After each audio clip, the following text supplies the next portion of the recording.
వీళ్ళని అందుకనే 151 151 అని సంకల బుద్ధి విరవీగితే ప్రజలు కూడా ఇలా పద్ధతులు ఇలా అలవాట్లు ఇవన్నీ చూడలేకుండా వీళ్ళు అసెంబ్లీకే పోకూడదు, వీళ్ళకి ప్రతిపక్ష హోదా కూడా ఉండకూడదు అని చెప్పి మధ్యలో 5 బిరికేసి 11 చేశారు వీళ్ళు.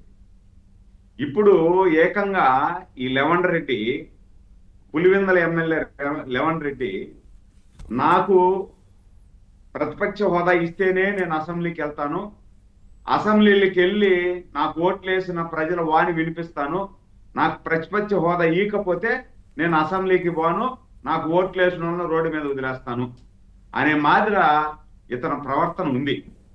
దీనికి నిదర్శనమే ఇప్పుడు 9 నెలల నుండి 3 సార్లు అసెంబ్లీ జరిగినా కూడా ఒక్కసారి ఏదైతే ఇందాక పెద్దలు చెప్పినట్టు ఆ అనారత వేటు పడకుండా ఉండేదానికోసం వచ్చారు, అడావిడి చేశారు, సంతకాలు పెట్టారు, వెళ్ళిపోయినారు. సరే, మళ్ళీ ఇప్పుడు దొంగసాటుగా, ఇది వాడుక భాష తప్పదు, దొంగసాటుగా అంటే దీన్ని ఇంకా వేరే భాషలో ఏమనాలో నాకైతే తెలియదు, కానీ దొంగసాటుగా వచ్చే సంతకాలు పెడేసి వెళ్తున్నారు. ఎందుకు అంత కర్మ మీకు? రైట్రాలుగా ప్రజలు మీకు ఓటేసి అసెంబ్లీకి వెళ్ళండి, అసెంబ్లీలో మా బాధలు మా వాణి వినిపించండి అని చెప్పి రైట్రాయిగా మీకు అవకాశం ఇచ్చారు ప్రజలు. మీరు ఆ అవకాశాన్ని సద్వినియోగం చేసుకోకుండా దొంగసాటుగా ఎవరికి తెలియకుండా వచ్చి సంతకాలు పెట్టేసి ప్రశ్నలు లేదో వేసేసి వెళ్ళిపోతే బాధ్యత తీరిపోతుందా? బాధ్యత తీరదు కదా. మరి దీనికి ఇందుకోసం మీరు ఎమ్మెల్యేలుగా పోటీ చేయడం ఎందుకు, గెలవడం ఎందుకు, మీరు ప్రభుత్వ సొమ్ముతో కాలయాపన చేయడం ఎందుకు? వెహికల్ తీసుకుంటున్నారు, అలవెన్సులు తీసుకుంటున్నారు, ప్రభుత్వం ఇచ్చేటువంటి సబ్సిడీ డబ్బులు అలవెన్సులు తీసుకుంటున్నారు. ఇవన్నీ ఎందుకు మీకు? అవన్నీ వదిలేసేయాలి. మీరు ప్రజల కోసం పనిచేయనటువంటి శాసనసభ్యులు మీకు ఎందుకు ఇవన్నీ? అంత కర్మేం పట్టింది మీకు? దొంగతనంగా వచ్చి సంతకం పెట్టేసి పోవాల్సిన కర్మేం పట్టింది? జగన్మోహన్ రెడ్డికి తెలియకుండా ఏమైనా పెట్టాలనుకుంటున్నారా?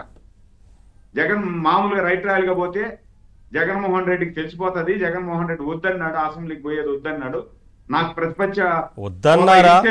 లేదంటే జగన్మోహన్ రెడ్డి గారు ఈ సలహా ఇచ్చారా, కొంతమంది ఒకసారి వెళ్ళి సైన్ చేయండి, తర్వాత ఇంకొంతమంది వెళ్ళి సైన్ చేయండి అని మనకు తెలియదు కదా.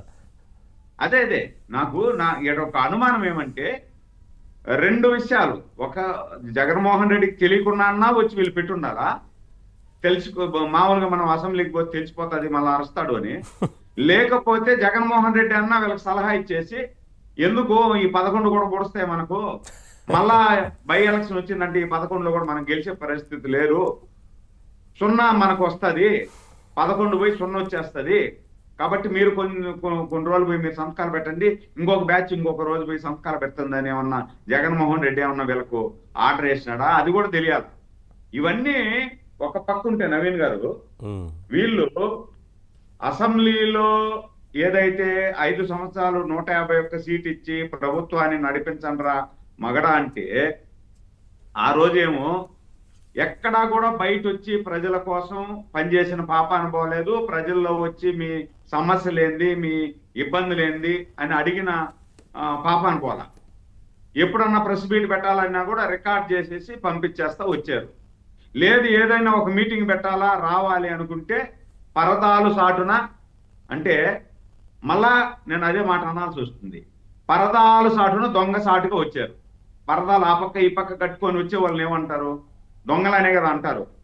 తెలియకుండా పోయి సంతకాలు పెట్టేది కూడా ఈ మాదిరి దొంగలే. ఇప్పుడు పరదాలు సాటును వచ్చేసి మీటింగ్ పెట్టి అతను ఏం మాట్లాడాలని మాట్లాడేసి, ఎవరైనా లోపలికి వచ్చే వాళ్ళు కూడా ఏదన్నా మహిళలు పాపం చున్నీలు, నల్ల చున్నీలు వేసుకుంటే కూడా ఆ నల్ల చున్నీలతో నిరసన జరుపుతారేమో అని చెప్పి ఆ చున్నీలు కూడా బెరికేసి అనుమతి ఇచ్చి మీటింగ్లు చేసుకునేది 5 సంవత్సరాలు చూసాం.